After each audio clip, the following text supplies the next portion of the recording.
Chapter 29 of The Lark by Edith Nesbit. Public Domain. Lucilla had not thought of that. " I will give you the address this evening," she said. And in the evening it was, " Oh, I'm so sorry. I'll give you the address in the morning." " If it wouldn't be too much trouble I should be so glad if I could have it now," said Miss Antrobus. " I usually write my letters at night." " Certainly," said Lucilla, and went straight to the mahogany bureau and began to fumble in the pigeonholes. Miss Antrobus followed her. " It's very kind of you to look for it now," she said, " but surely it is not among those paper patterns." " I don't know where it is," said Lucilla, shutting the secretaire lid with what was almost a bang. " Perhaps it's upstairs. I'll go and look." And she fled. She returned very soon with an envelope on which she had written, " Miss Lucas at Mrs. Scott's, 247 Hill Street, Bath." " Thank you so much," said Miss Antrobus. " Hill Street ? Whereabouts is it ?"" I don't know, I'm sure," said the badgered Lucilla. " I've never been to Bath." But she felt quite safe because she had taken the precaution to consult Miss Austen's persuasion before deciding on an address for her aunt at Bath. " May I have the address too ?" asked Mr. Tombs. " I should like to follow Miss Antrobus' excellent example and write to our dear Miss Lucas. But Mr. Thornton is just going to play the Lancers." " Miss Antrobus, may I have the pleasure ? Thank you. And Miss Craye, may I ask you for the next dance ? If there is a next one I shall be very pleased." " Oh, there is to be a next one," he assured her. " Miss Quested has decided that it is to be a dancing evening." " On with the dance. Let joy be unrefined," said Lucilla. " Thank you," said Mr. Tombs. " That's one of my favourite quotations. Let us be tops, Miss Antrobus." " But I must lend a hand with the furniture." " I shouldn't have thought Mr. Tombs would have cared for dancing," said Miss Antrobus. " But he waltzes extraordinarily well, doesn't he ? So unexpected." " Do you think that blue glasses don't go well with dancing, then ?"" Appearances are deceitful sometimes. I know they are," said Miss Antrobus. " And there is something about blue glasses that looks a little, well, furtive, don't you think ?""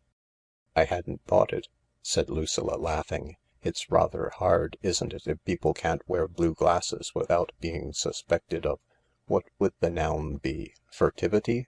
I didn't really mean that I thought our friend deceitful," said Miss Antrobus. " I shouldn't like to think it. I loathe deceit. Yes, it is horrid, isn't it ? And as Mr. Thornton, the one called Bill, now came to claim her for the dance, she went on, ' I'm sure you hate deceit too, don't you, Mr. Thornton ? The soul should be an open book in which all passers by may look, and naught that any would not care to read should e'er be written there,' " replied the young man promptly. " Whose is that ?" asked Miss Antrobus. " I seem to know it." " It's by Anon, I think, that popular author," said he, but as he led Lucilla away he whispered, " I made it up, of course. Didn't she see I was making it up ?"" One never knows what she does or doesn't see," Lucilla permitted herself to say. " No, but anyhow, what a lot there is that she doesn't see — that nobody sees. What a little window it is, anyhow, that you look in at anyone else by, isn't it ?"" Yes, ' in this sea of life enisled,' " quoted Lucilla. " Exactly," said he. " And there's no Lancers like the old original. Jim always plays them. Tum tiddy tumpty tumpty tum. What a glorious game dancing is." " Score each point as you come to it, even if it's the last," he said, as he led flushed and panting Lucilla to cool on the front door steps. " That's my philosophy of life. Even if the world ends to morrow, well, we've had to night. If it ends to night, well, I've had this dance with you. And I may have the next, and the next, and the next, and the one after that." " Mr. Tombs," murmured Lucilla, much agitated by this sudden advance, " I'm dancing the next one with Mr. Tombs." He brought her a chair from the hall. " And you ?" she said. " I can sit at your feet," said he, " my proper place." And he sat down on the doorstep. " Now give me a flower — one of those apricot-scented roses. And be kind to me. Who knows but the world may end to night Do you always talk nonsense when you've been dancing?" said Lucilla, defending herself as best she could against this sudden swirl of an unknown sea of flattery. "Not always, but to-night's such a night, and you're all such darlings, and it's such a long time since I've danced or talked with people who are real people, that my head's in a whirl and I see everything double. I daresay I really see you twice as charming as you are, but my fixed illusion is that you are far more than twice as charming than you appear." Lucilla did not know what to say, so she said nothing. "You don't mind my talking nonsense," he said. "Let's pretend you're an Italian lady and this isn't the gravel path but a canal in Venice, and that isn't the garden roller but the end of my gondola, and I'm here at the peril of my life just to tread one measure with you and tell you once more that you are the radiant star of my dreams. And though you're a noble Venetian lady and I'm only a poor outlaw with a price on my head, yet you stoop from the throne of your maiden magnificence and lend me in one instance of cold condescension your hand that is like a lily." He glanced behind her. The hall was deserted. The others had gone out through the French windows on to the cedar lawn. He took her hand and kissed it, very lightly and softly, then laid it down on her lap as gently as though it had indeed been a flower. "Don't say we'd better find the others. Forgive me instead. It's only a sort of play acting, to fit the night. And in that rose-coloured dress you do look the part. You do forgive me? Yes, I see you think I'm either very mad or very insolent, but really I'm not. Don't keep it in your mind against me, will you? Look upon it as a sort of charade, a charade that doesn't count or matter a bit. And don't look at me like that. For God's sake, don't be afraid of me. I'm sorry I played the fool. Say it's all right." "I suppose so," said Lucilla feebly, "but I don't think I like that sort of charade. I don't know my part, you see," she added, trying to speak as though it had been really a play. He turned his head away, and she thought she heard him say, "I wish to God I could teach you." But the next moment he laughed and said, "Let my faults be writ in water. How I wish we could have more dancing evenings. I'm sick of dragging that double bass about. Anyway, I'm going to enjoy this. No Venetian ladies for me. No gondolas.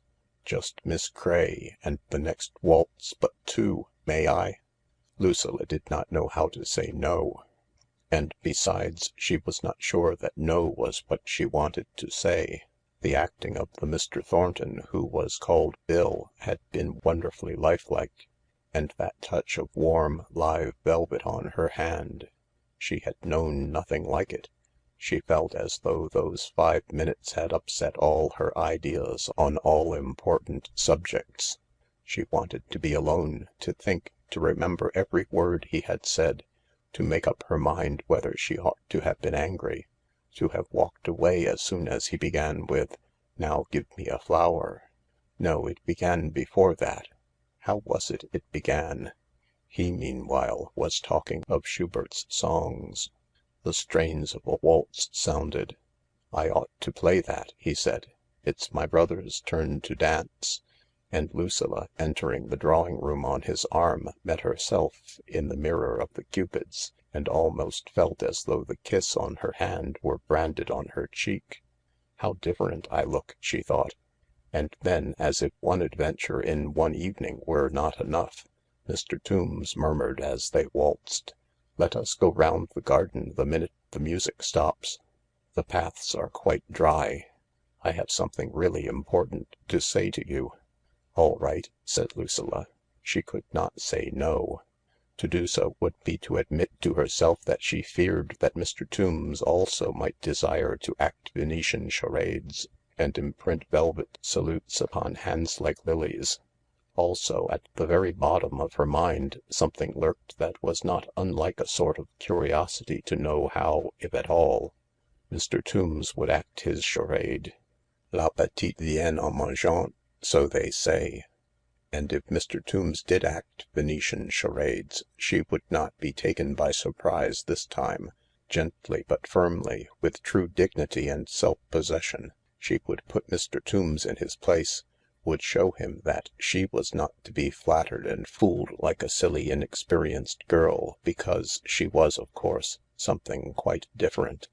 So as the dance ended she allowed herself to be led through the French window and round by the shrubbery and by winding walks to the sundial. "Do sit down," said Mr. Tombs. "There are cushions. I brought them out after the last dance." "What did you do with Miss Antrobus?" "Oh, I brought her out too." "That's right. I'll sit here."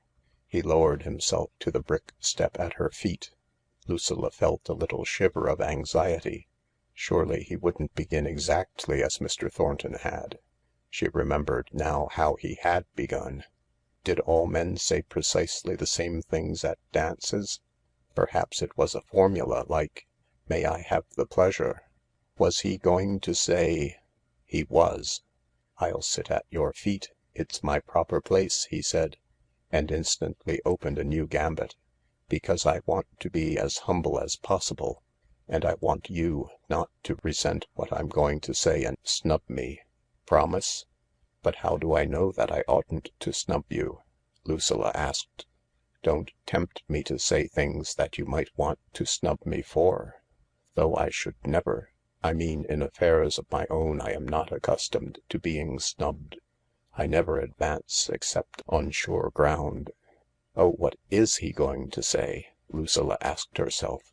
"Does he mean that I've encouraged him? Oh, I wish I hadn't come. What an awfully nice voice he has." "You said you wanted to say something important," she found herself saying aloud. "Why not say it? Come, that's not so bad. Very neat and frosty." "I will," said he. "I don't know why I hesitate. I won't. Here goes. It's about Miss Antrobus." "Oh," said Lucilla flatly, and began to fan herself, though the night air was cool and fresh all about her. "And what about Miss Antrobus?" "I'm afraid she's going to be a nuisance. She's made up her mind that you have not been at all kind to your aunt, and that the poor old lady has been sent away to some sort of home or institution." "Good gracious," said Lucilla feebly. "She says that Miss Lucas has never been allowed to be alone with any of us, that you have never been at home when Miss Lucas was with us, that Miss Quested has always been disgracefully neglectful of your aunt, has never once spoken to her except to say good night, that neither of you have ever shown the faintest interest in the old lady's ailments, that the old lady has never been outside the house since the day we all came, until you sent her away. Then when Miss Antrobus has offered to read to her or take her out, you and Miss Quested have always thrown cold water on her proposals. She says she's determined to sift the matter to the bottom. If there's a society for the prevention of cruelty to aunts, she'll set it on to you." "Oh dear," said Lucilla. "Oh my goodness, how perfectly awful." "I thought you'd like me to tell you about it," Mr. Tombs went on, "and at once, because I don't know what she'll do or say next." "Oh, rather," said Lucilla eagerly, quite forgetting what it was that she had more than half expected him to tell her. "I think it's most awfully decent of you. But what can I do? I feel all to pieces. What can I do?" "Well, if I were you," said Mr. Tombs slowly, "I should tell her all about your aunt." "All about my aunt?" "Yes, tell her the truth, you know." "But—" said Lucilla. "Yes, I know," said Mr. Tombs. "She'll be awfully annoyed at having been taken in, I daresay. But anything's better than her going to societies about your affairs." "Taken in?" repeated Lucilla automatically, and not with any hope of continued concealment. "Well, you know," said Mr. Tombs gently, "you did it most awfully well, and I didn't tumble to it myself till the third evening. Your acting's been magnificent. I should tell her the first thing to-morrow. Treat it as a joke. Tell her it's gone far enough. Of course, I'll pretend to have been taken in all the time too.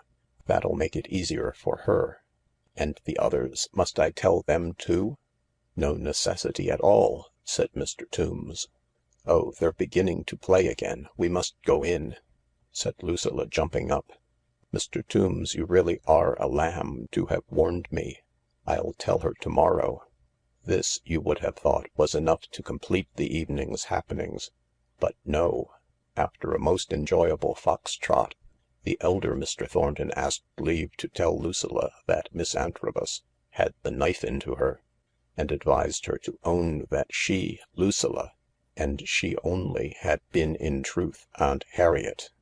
"You acted splendidly," he said. "No one could have spotted you. Only we're professionals, you see, and even we didn't catch on for the first day or two." It was Miss Quested's cold, cynical indifference to her aunt that opened my wife's eyes and gave the show away. "Do you think anyone else guesses?" "Oh no," said Mr. Thornton eagerly. "Rochester and Dix and Tombs are absolutely deceived. You ought to go on the stage. Such acting. By an amateur. So delicate, so sustained. It was absolutely a triumph. If only Miss Quested had acted the good niece 100th part as well as you acted the good aunt. But she didn't. If you'll allow me to advise you, you'll let the cat out of the bag to Miss Antrobus at the earliest possible moment." Mr. Rochester found an opportunity to say, "Hilda Antrobus is on the warpath. I should own up if I were you." And Mr. Dix crowned the evening by saying, "You'll have to tell Miss Antrobus. She thinks your aunt has been unkindly used, and she's so generous and fine. She hates unkindness. You'll have to undeceive her. She won't be hard on you. She's the soul of goodness and gentleness, and so strong and faithful with it. She loathes deception of any kind, that's all. Have it out and get it over. Clear the sky. She'll forgive you." "Oh, will she?" said Lucilla. And that night she entered Jane's room expressly to say, "Serpent, this is your work," and to tell Jane all the events of the evening. Well, perhaps not quite all. End of chapter 29.